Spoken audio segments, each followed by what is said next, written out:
Before diving into this incredible story, consider subscribing to the channel and hitting the bell. Every story here has something to say, and you won't want to miss a single one. In a small college town in Massachusetts, between the wooded hills with the changing colors of autumn and the red brick buildings of Victorian architecture, lived an old man named Elliot Bernstein at 72. He was known throughout the city as a man of rare intelligence, a former professor emeritus of comparative theology at the local university. He always wore a long gray wool coat, a fedora, and walked with a cane that he used more out of habit than necessity.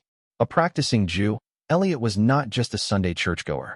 He had studied the Torah since his childhood, spent decades dissecting the rabbinical commentaries, the teachings of the Talmud, the Gospels Christians, the Hindu philosophies, and even the Quran. His office was filled with carefully annotated books in several languages. He had lectured at prestigious universities such as Harvard, Princeton, and even abroad. Yet, despite all this accumulated knowledge, something in him remained inasuvi. He had spent his life searching universal religious truth, but the more he read, the more it seemed to him that some things still escaped him. Islam, in particular, remained an enigma for him. He knew its texts, its verses, its hadiths, but he had never dared to look at it from any other perspective than from the outside, through the filters of academic criticism or the prisms of his cultural prejudices. He admired the discipline of Muslims, their daily connection to God, but could not help but see it as a foreign faith, like a territory whose map he knew but never its soil. That Friday, maple leaves fluttered through the streets like butterflies of amber and gold. The air carried that dry New England crispness, and the city seemed suspended between daylight and the inner silence of college weekend. Elliot, as usual, walked slowly, strolling with no particular destination. He loved these moments of solitude when his thoughts wandered freely, like birds seeking a perch between heaven and earth. It was then that he entered a more modest neighborhood, to the north of the city, where the houses were simpler, the painted wooden fences sometimes peeling, but the faces were often more open. At the turn of a crossroads, Azmal Mosque stood discreetly between two buildings. Its minaret was low, almost invisible in the landscape, but the call of the muezzin, although brief, had sounded a few moments earlier, and a stream of worshippers rushed towards it calmly and respectfully. Intrigued, Elliot paused. There had always been something about mosques that captivated him. The way worshippers removed their shoes before entering, the serene repetition of ablutions, the sound of verses recited in Arabic, a language he didn't speak, but had studied just enough to recognize certain Quranic phrases. He sat on a bench not far from the entrance, his gaze following the passing figures. Men of various origins, African, Arab, Asian, a few white Americans too, entered one by one. The contrast with the temples or synagogues of his childhood still struck him. Here, there was no ostentatious decor, just rugs, hearts turned toward a single point. As he gazed at the scene with benevolent curiosity, his gaze fell upon a child, a young boy of about 11 years old, still dressed in his school uniform, backpack slung over his shoulders, would stop to greet the elders with disarming ease. He had that mixture of respect and vivacity that is rarely seen in children his age. He was neither shy nor insolent. Just here, this boy, Elliot thought, had something unusual about him.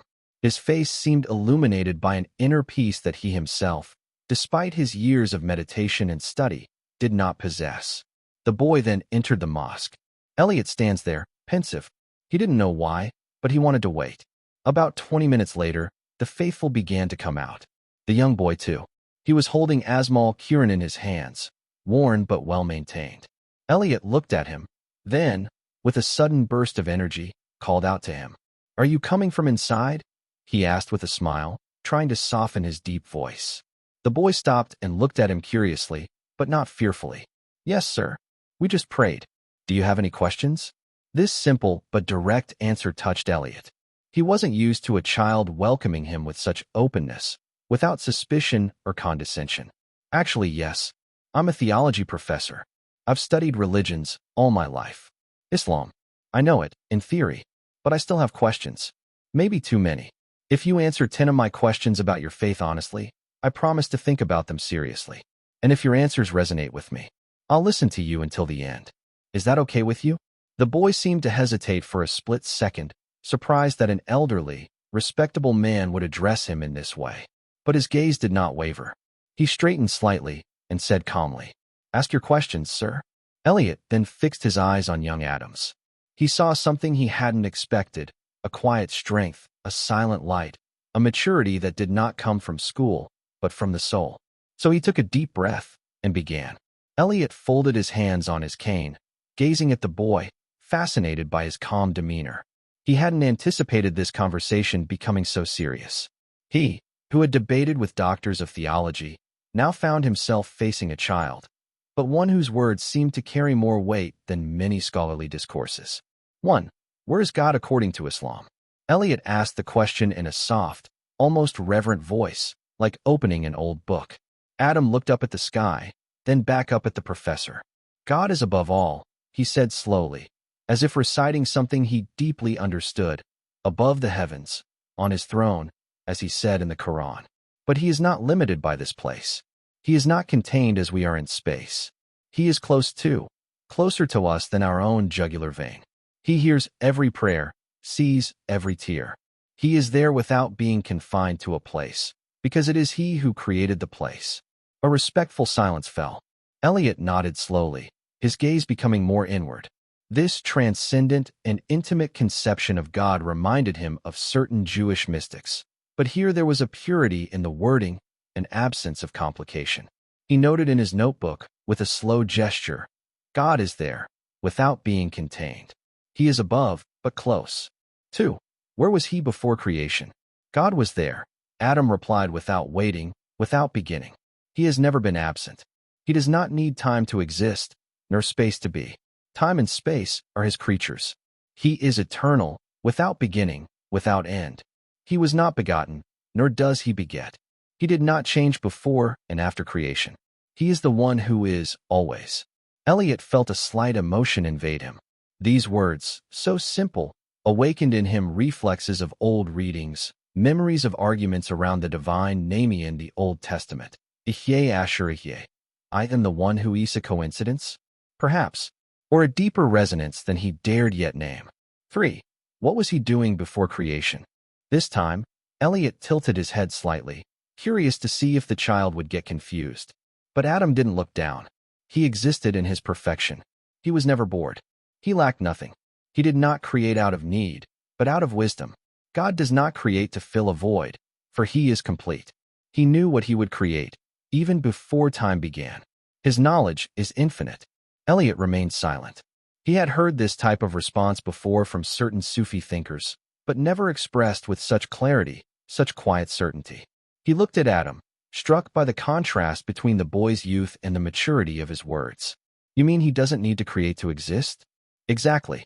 It is we who need to be created to exist, not him. Elliot noted, this time with a slight tremor in his hand. Creation not out of need, but out of wisdom. 4. Why do you believe in a book revealed to a man who could neither read nor write? Here the teacher paused for a longer time. He expected to see the child hesitate, searching for words. But instead, Adam smiled slightly, almost tenderly, as if he were about to tell a story he cherished. That's precisely the miracle, sir. The Prophet Muhammad, peace be upon him, could neither read nor write. He was a simple man, a shepherd, then a merchant. But when he received revelation, he transmitted a book of a beauty, a depth, and a coherence that no one could imitate. Even his enemies recognized the power of his words. The Quran speaks of science, the heavens, justice, souls. It wasn't written by a man. Even the greatest scholars for 1,400 years have been unable to produce anything like it. It is a living miracle. Elliot felt a shiver run down his spine. He remembered a verse he had read in an English translation of the Quran. If they doubt, let them produce a surah like it. He had never taken this literary challenge seriously. But hearing Adam talk about it, he perceived something else, a living relationship between a child and his book, a deep-rooted, almost luminous trust. 5. If God is merciful, why does he allow evil? Elliot asked the question more seriously than the previous ones. It didn't come from the intellect, but from a buried wound. He had never stopped asking himself, why evil, why suffering, why the death of a child or the innocent crushed by wars? Adam was silent for a moment. He seemed to sense the weight of the question in the old man's eyes. Then, slowly, he answered, "Evil is a test, Mr. Elliot, not a punishment. God gave humans free will, the ability to choose. And without choice, there is no good, no merit. It is because there is the possibility of doing evil that good has value. And sometimes, behind what we believe to be unnecessary suffering, God hides a wisdom we do not yet see." He paused. A child doesn't understand why a dangerous toy is being taken away, but his parents do. We're sometimes like that child. We don't understand what God is doing, but he knows what we don't. Elliot closed his eyes for a moment. The words resonated with a painful truth. He thought of his brother, killed in a concentration camp. Of all the times he had silently screamed to the sky. Had he ever allowed himself to think that perhaps there was a meaning to all of this beyond human logic? "What if someone loses faith because of pain?" he whispered. "Sometimes, pain is precisely what drives us to seek God. It breaks our pride. It makes our masks fall." The prophet, peace be upon him, said that even the prick of a thorn erases sins. Nothing is in vain with God. 6. Why do you pray 5 times a day? This time, Elliot smiled slightly. The discipline of Muslims had always amazed him. He didn't know of any other community so rigorous in prayer. Adam replied, as if speaking of a personal treasure, "Because prayer is our rendezvous with God. It's a moment when the soul breathes. When we rise at dawn, we begin the day by remembering the one who created us. And each subsequent prayer refocuses us. It's a purification of the heart, 5 times a day. In this world full of distractions, prayer reminds us of what truly matters." But 5 times? Isn't that a bit excessive? Adam gave a small laugh. When you love someone, you don't count the time you spend with them. And God deserves much more than that. Each prayer is short, but profound. It's a connection, a light in the tumult of life. Elliot carefully noted, 5 reminders of love in a world of forgetting. 7. Why are you going around a cube in Mecca? The next question was asked without mockery, but with genuine curiosity. Elliot had seen videos of the pilgrimage, with thousands of people circling a black cube. To him, it had always seemed strange. But Adam answered gravely, "This cube is the Kaaba. It is not an idol. It is not the stone we worship. It is a rallying point, a symbol of unity. All Muslims around the world pray towards it, wherever they are. And when we walk around it during the pilgrimage, we become part of a whole. Millions of human beings, rich or poor, black or white, kings or workers, all in a circle, in the same rhythm. It is the image of equality before God." He paused. "It reminds us that God is one, and that we are his servants, equal, fragile, revolving around a center that does not change."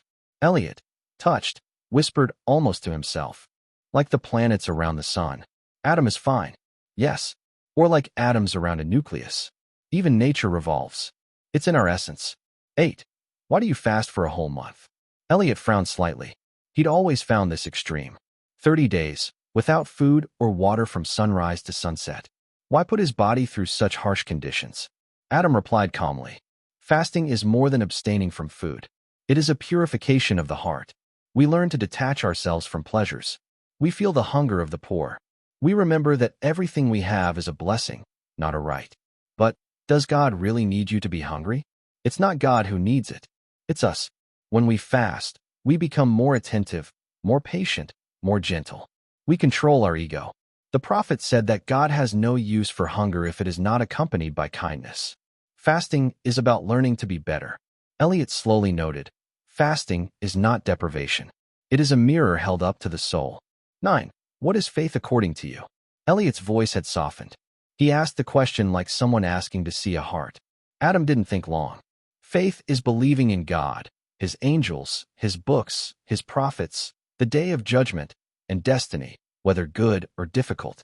But it's not just believing. It's trusting, even when you don't understand, even when everything seems to be falling apart. Faith is saying, "God knows, and I trust in him." He looked up at the sky. It is a light that we carry in our hearts. Sometimes it flickers, but it never goes out. Elliot placed his hand on his chest. He knew exactly what that flickering light meant. 10. And me, an old Jewish man. Why would God have led me astray if you are right? This question fell into a heavier silence. It carried within it fear, doubt, but also a sincere quest.